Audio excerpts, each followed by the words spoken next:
Hello, and welcome to the Potential State.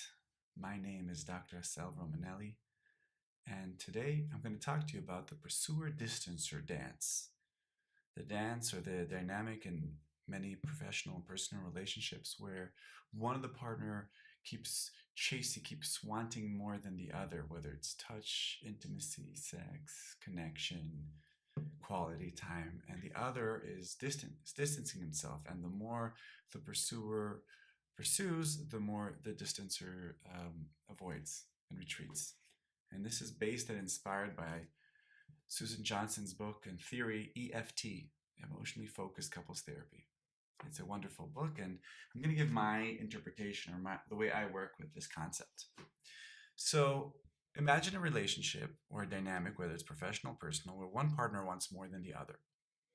And he or she wants more in the sense of more of that specific person. And many times we'll see this and I see this all the time in the clinic, is one of the partners claims to be the one that's more interested into the relationship, more into feelings, more into intimacy. And the other one is labeled as a Neanderthal or as emotionally inept to maintain this relationship. And so what happens is that the pursuer it's a role, right? It's not necessarily true. But the pursuer, it has the facade or the business card, or there's an agreement, there's a consensus in the relationship that the pursuer is the one that wants more. And usually they're running and they're chasing and they're begging. Sometimes we call them Oliver Twist. They're begging, please, for some attention, for some sex, for some contact, for some communication. And the more they beg, the more pathetic it looks like. And the distancers are like, whoa, this is really pathetic. I don't want this. And they're stuck in this loop. The more you pursue, the more you distance. And actually, part of the work that I do with couples when they come to this scenario, when I recognize this and other dynamics, is to first recognize that. And here's the big surprise for these people, is that they're actually at the same level. They're the same level of differentiation in the sense of their ability to be themselves and to be close to others. They're the same level of emotional maturity and have the ability to be in intimacy. And usually they say, what? I'm always wanting more conversations. Yes, but you've managed to stay in a relationship for years, months, whatever, where you didn't have to be close because there was always this dance, always this buffer. I mean, it was never too close. You try and they move. And the more I work with these couples, I help the pursuers notice where they're actually distancing, where they take a step back when their distancing partner actually takes a step forward. And that takes a long time because pursuers are so locked into their perception that they're the right one, they're the righteous one.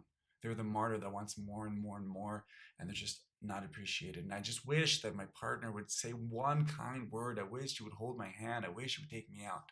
But when we break it down, we see a lot of instances where the distancer actually made a bid. Refer to the emotional bids chapter that we spoke about earlier. And the pursuer actually went away from that, ignored it, distanced himself. And usually what I find is both partners share some core beliefs, some very deep perceptions of the world and of themselves, that they're not worthy. They're not worthy of love, or that relationships are dangerous, or that intimacy is dangerous. And they have a kind of an implicit agreement to buffer that intimacy, to stay away from that intimacy, just in different roles. And this connects to Schnarch's work, David Schnarch, about the high desire and low desire partner. In every relationship, there's going to be one partner that wants more and one partner that wants less. In this case, the pursuer distancer, it's a bit more extreme because it's kind of rigid roles. Because in every relationship, professional, personal, sometimes I want more, sometimes I want less, depending on what field. But the pursuer distancer dynamic is a very specific dynamic in which the roles are rigid and they're stuck. It almost like becomes like this dance that everybody knows their roles. They complain and they moan about it and they fight about it, but nothing really changes. And at the end of the day, they're both very, very lonely.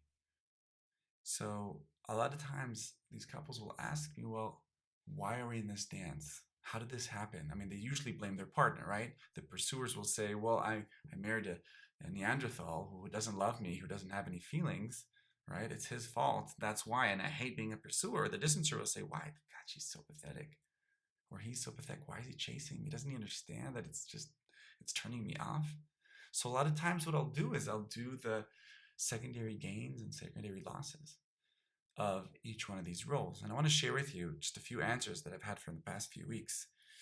So this pursuer, who's a man in this case, he says, so we're exploring what do you lose? And usually the pursuers know what they lose. They're very connected. They get rejected and low self-esteem, and they feel like there's no love and intimacy and eroticism in their marriage or in their relationship, and they feel unappreciated and invisible and taken for granted. Okay, but then I challenge them and I say, what do you gain? What do you gain from being the pursuer? And actually, that's their blind spot. And a lot of times, the kind of answers we see is they get to control. They get at least, I'm always going to initiate. So it's going to, the intimacy is going to happen on my watch when I initiate. And I get crumbs. So from time to time, I beg, and then I'll get a little bit of something, a little bit of attention, a little bit of touch, a little bit of intimacy. And there's a sense of this martyr, like the appreciation of the environment, in his or her own mind and in the environment. Like, wow, he's trying so hard. He's really okay. Look how much he wants her. Look how much he initiates evenings out and date nights. So he's gaining this respect and appreciation of himself and of his surroundings. But deep down inside, he knows that that's not worth anything. It's comforting, but that's not actually fulfilling him or her. So once they see that, the first thing the pursuers usually say is, I don't want this. I can give this up in any way, in a moment. But actually, that's not really true. You first need to connect to the fact that this role is giving you a sense of control and giving you a sense of meaning in this relationship. And there's this belief that if I keep pursuing, one day I'll get it. And it helps them maintain the belief that I want intimacy, I'm mature, I'm actually better than the distancing partner, when actually they're just at the same level. They're just doing it differently. They're supposedly pursuing, but they're actually agreeing to being in a relationship that doesn't have intimacy, friendship, closeness. So that's the pursuers. The distancers are much more connected to what they're gaining than what they're losing. Usually their secondary gains is control, feeling superior to the pathetic pursuer who's just always begging, and it's really not sexy and that turns them on. They feel wanted. Whatever they do, the pursuer will always take them and be waiting for them with open arms. They have the sense of security. The pursuer's not going anywhere, so I don't have to do anything. I'm loved just because who I am. So the pursuers love that, right? That's a secondary gain that's very strong. What they don't usually see that is that there's secondary losses, that they're alone. They're alone at the top. They can't lean. They can't show weakness, because the second they do that, their perception of the pursuer is going to take that and suck it and want all of it. So they're afraid of showing any weakness. So they have to be this facade that they're strong, that they don't need anything, that they're too cool for school.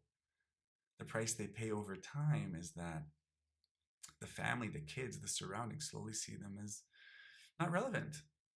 Because the distancer is always away, and they see the partner that's pursuing as somebody who's trying, who's bidding for a relationship. Usually the kids align with him or her. He's the good guy. He's the one that's home. He's the one that wants more time. And if the distancer, why is she so cold to him or her? Why doesn't she give him hugs back? Why doesn't she say that she loves him? And slowly the distancers become the bad cop, unfortunately. But a lot of times they're already stuck in their castle and they can't get out of there. And it's actually a very sad dance. And I want to give you guys two examples and show you how it looks and feels like in the clinic. So the first example is this couple, and he's the pursuer, she's the distancer, and she just doesn't understand why. Why would anyone want to be a pursuer? Why do you want to be a pursuer? And this guy, he doesn't want to be the pursuer, but he can't stop. When we dig a little bit deeper, we see they both inherited this dynamic, seeing this at one generation above them. The pursuer distancer usually learn, you've seen that somewhere. Somebody's modeled that for you. Inside, there's usually a core belief that I'm not worthy, or I'm not worth it, I'm not worth being loved. And I attract into my life, once again, people that agree to do this dance, the pursuer distancer. Two pursuers won't really work, and two distancers, well, that relationship won't go deeper. And it's almost like I'm looking, if I have these glasses on, so I'm looking for people, somebody who's willing to be my distancer, and I'm going to find someone, for instance, this woman, she gives them just enough to believe that there's still a point to pursuing. She'll say something like, I'm 80% out of here, but there's 20% of me that's not really sure. Now, the second she says that, she's actually throwing some food to the pursuer. Imagine like a dog. You're giving him some some biscuits, just enough to keep him coming back for more, but not enough for him or her to feel like you're in. So the distancers have this like too cool for school, one leg in, one leg out. They give just enough for the pursuer to do that. And what they don't realize is that they're basically locking in their relationship to something very shallow and very lonely. And they're both very alone. And another example is this woman, a different woman, she's a distancer, early 50s. They've been together for maybe 12 years, even more, 2 girls. And I meet her alone and she says, I have to tell you something. We've been speaking about this pursuer distancer. We drew it on the wall here. And I just think he is so pathetic. Why would he want to do this? Why would he be in a relationship for 12 years with someone who doesn't reciprocate? And then I turned around to her and I said very bluntly, you're just as pathetic as him. You don't feel like you're worthy of love, so you chose a partner that you'll feel superior to. So you have a reflected sense of self. You choose someone who you feel loves you more than you love him. He will always be there. He will be kind of your puppy. You can always feel superior to him and judge him. But you chose a relationship where it's not equal. So you're just as pathetic as him. Or you can see him, you're just as wounded as him, or you're just as sensitive as him. It doesn't really matter, but you're both at the same level. And I think that's a really big reframe for a lot of these couples. To realize that, and to realize that actually we're doing the same thing. We're both running away from ourselves and from each other, using just the opposite technique. And we cast each other in these roles. And when the distancers show a little bit of warmth, for instance, when the distancer asks, for instance, that woman asked, can you please make me an omelet? She wanted some attention. The pursuers usually go, oh, now you ask? All that you weren't asking, and now you're suddenly demanding? Oh, and they go against her emotional bid, shooting that down, and once again, recasting the distancer as a distancer. And when the pursuer chooses not to pursue and focuses on herself or himself, the distancer after a while will say, whoa, what's happening here? And they'll do a little shitstorm. They'll do a little test. They'll throw a little bit something and then take it back, kind of to reawaken the pursuer. Once again, we spoke about first order changes. That's just keeping it more of the same. And the real challenge is, and they keep asking me, these couples, when I explain this theory to them, I say, so how do we change that? Or their favorite question is, how can it be different?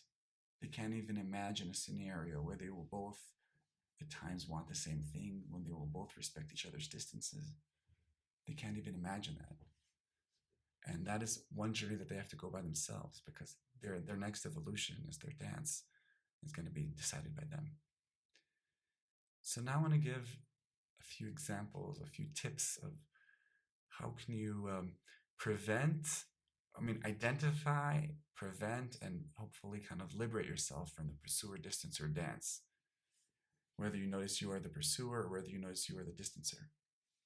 So the first thing is recognize this dance. How would you recognize this? If you see there's a constant dynamic where you or your partner, one side wants more intimacy, more sex, more talk, more time together, more time alone, and the other one keeps distancing, finding different excuses why not to do it.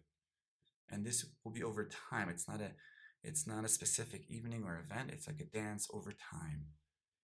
And usually the way you can recognize it is the distancers will kind of, there'll be this sense of judgment, of like a little bit of a pathetic kind of stance from the distancers, and the pursuer will be, on one hand, they'll be angry, they'll be begging, but they'll be angry. There'll be like this passive-aggressive undertone, because I want time with you, but I'm already foreseeing the rejection, so I'm already angry at you, so I'm not really asking you directly, I'm kind of blaming you or sucking the life out of you. So it's not a bid for connection, it's more like a demand, an insulted demand for intimacy. So first recognize that you're in this dance, or somebody you love, or somebody in your workplace. And the second step you do is notice, what are you gaining from this? Instead of judging yourself and the other, make 2 lists. One, what are you gaining from this, and what is he or she gaining from this? And obviously what you're losing, but what you're gaining, and think about that, dwell on that, reflect on that, talk about that with someone. And once again, see can I get these benefits in a different way? Can I get these secondary gains fulfilled in a more equal way, in a more egalitarian way? Once you see that, you need to accept that both of you are at the same level of maturity, of emotional intelligence, of differentiation, of the ability to be together. All those things, you need to balance that out in your mind. Because as long as you feel like one of you guys is superior to the other, that basically means you're locking it in, right? The distancers think they are more collected and calm and mature than the pursuers. And the pursuers believe that they're more than the distancers because they're more emotionally available, emotionally intelligent, more open, less scarred. All right. So each side is actually thinking that he or she is better than the other. So first you need to balance that out and realize you're actually the same. Be at the same level of pathetic, same level of amazing, same level of desperate, same level of avoidance of intimacy, same level. And if you find yourself in the pursuer role, the first thing is stop pursuing your partner. A lot of times the reason pursuers pursue is because they're afraid that if they don't pursue, the distancer will leave. Well, here's the news is the best way to make sure a distancer doesn't leave you is to stop pursuing him or her. Take that risk. It's right. There will be a chance that that distancer will leave. But the second you stop putting the pressure on them, they can actually stop running away, meet themselves, breathe, and kind of confront themselves and see what do they want. And in fact, many times they will actually have their own desire.